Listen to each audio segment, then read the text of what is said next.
Travel insurance किस तरीके से ट्रैवलर के लिए इम्पॉर्टेंट है, नहीं है, क्यों लेना चाहिए या नहीं लेना चाहिए, वेस्ट ऑफ मनी है, क्या आपके क्या ओपिनियन उसमें? देखो, इसके लिए भी यश जी एक प्रैक्टिकल कहानी है। और वैसे मैं आपको शॉर्ट में बता देता हूँ, ट्रैवल इंश्योरेंस ज़रूरी होता है।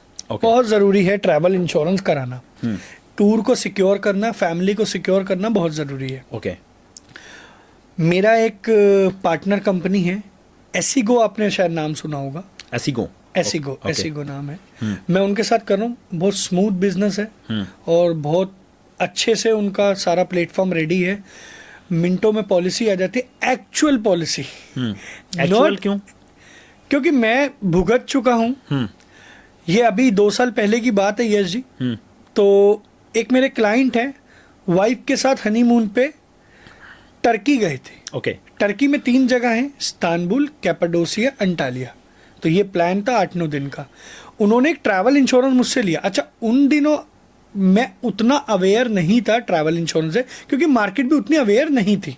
ये बात है 2021 की। जी हाँ। तो क्लाइंट गए, उन्होंने खुद से, क्लाइंट ने मुझे अप्रोच करा कि भाई मेरा ट्रैवल इंश्योरेंस करा दो। अब मुझे पता नहीं था, तो वन ऑफ माई फ्रेंड, मतलब फ्रेंड क्या, वो हैं साथ में ही हैं, तो मैंने उनको बोला कि भाई मेरा वीज़ा करवा दो और साथ में मेरे को एक ट्रैवल इंश्योरेंस भी कर देना। तो उन्होंने एक सर्टेन अमाउंट बोला, वीज़ा और इंश्योरेंस दोनों मेरे हाथ में दे दिए। अब क्योंकि यश जी मैं तो अवेयर था नहीं, मुझे पता भी नहीं था कि इसकी ऑथेंटिसिटी क्या है, इसे चेक कैसे कर सकते हैं। मैंने वो पॉलिसी और वीज़ा अपने क्लाइंट को दे दिया, मेरे क्लाइंट चले गए। 9 दिन का टूर था यश जी। 7 दिन बहुत ज़बरदस्त टूर रहा। 8वें दिन उनकी वाइफ, सीढ़ी से उनका बैलेंस बिगड़ा और उनका एंकल ट्विस्ट हो गया। इस्तांबुल में एंकल ट्विस्ट हुआ है भाई, और विदेश में जाकर मेडिकल बहुत महंगा है।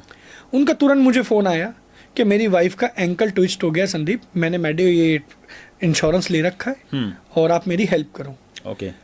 हम वही सिंपल आदमी है, हमें पता पॉलिसी हुई है। हमने फ़ोन करा, वन ऑफ माई फ्रेंड जिसने पॉलिसी करा था, मैंने कहा भाई ऐसे ऐसे वहाँ प्रॉब्लम हो गया, आप हेल्प करो, और वो हॉस्पिटल जा रहे हैं, तो ये कैशलेस है या वहाँ पे वो पे करेंगे और बिल लाएंगे तब आप रिम्बर्स करोगे? तो वहाँ से बड़ा अजीब जवाब आया यश भाई, बहुत अजीब जवाब आया कि ये पॉलिसी तो वर्ड पे बनी हुई है। वर्ड पे बनी हुई है? वर्ड पे बनी हुई है। उस कंपनी का नाम बताना चाहोगे? यश भाई छोड़ो, मार्केट बहुत बड़ी है, बिजनेस खराब हो जाएगा। बट अब वो सुधर गया है, इस इंसिडेंट से सुधरा। क्यों सुधरा वो भी बताऊंगा। तो जब उसने मुझे बोला ये पॉलिसी वर्ड पे बनी हुई है, तो आई एम दी सरप्राइज, और मैं इतना सरप्राइज हो गया था यश भाई, क्योंकि मुझे क्लाइंट हैंडल करना था। क्लाइंट के दिमाग में ये था कि उसने $1000 का इंश्योरेंस लिया है, वो 1000 से वहां पे $50,000 $60,000 का इलाज करा कर आ जाएगा, $20,000 का, वटेवर जो भी वहां लगेगा पैसा। फिर सिचुएशन को हैंडल करने के लिए यश भाई मैंने उसे ये बोला, देखो फर्स्ट टाइम मैंने झूठ बोला, वो झूठ मैंने किसी के फायदे के लिए बोला था। मैंने उसे यही बोला, मैंने कहा सर आप पैनिक मत होइए, ये जो पॉलिसी है ये कैशलेस नहीं है, आप वहाँ इलाज कराइए, जो भी बिल्स होंगे उनको स्टैम्प साइन करा के आप इंडिया लेकर आइए, हम यहाँ से रिम्बर्समेंट करा देंगे। तो यहाँ पे क्लाइंट थोड़ा सा काम हो गया, उसका वहाँ ट्रीटमेंट शुरू हो गया, तो मुझे एक फ्री हैंड मिल गया यहाँ हैंडल करने के लिए। फिर मैंने, दोस्ती अपनी जगह है, बिजनेस अपनी जगह है, मैंने बात करी, बोला, सारे फैक्ट्स बताए।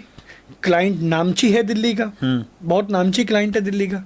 तो मैंने सारे फैक्ट्स बताए, प्रोज एंड कॉल्स बताए कि क्या हो सकता है आपके साथ भी और हमारे साथ भी।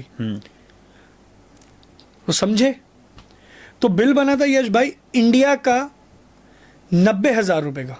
इंडिया का 90,000, वहाँ का कुछ होगा 2,000 मतलब 500 ऐसे कुछ करके होगा। तो जैसे ही क्लाइंट वापस आया, उसने बिल दिए, हमने वही प्रोसेस फॉलो किया, सारे बिल लिए, हमने कहा हम सबमिट करा देंगे। उसने बोला पैसा किसके अकाउंट में आएगा, हमने कहा गलती से एजेंट ने अपना ही अकाउंट नंबर डाल दिया, तो एजेंट के अकाउंट में आएंगे, हम आपको कैश देंगे। हमने एजेंट को समझाया, सारे बिल उसके हाथ में दिए। लिटरली यश भाई उसने हमें कैश दिया 90,000, उसने ऐसे हमें कैश दिया, ऐसे हमने क्लाइंट को दिया।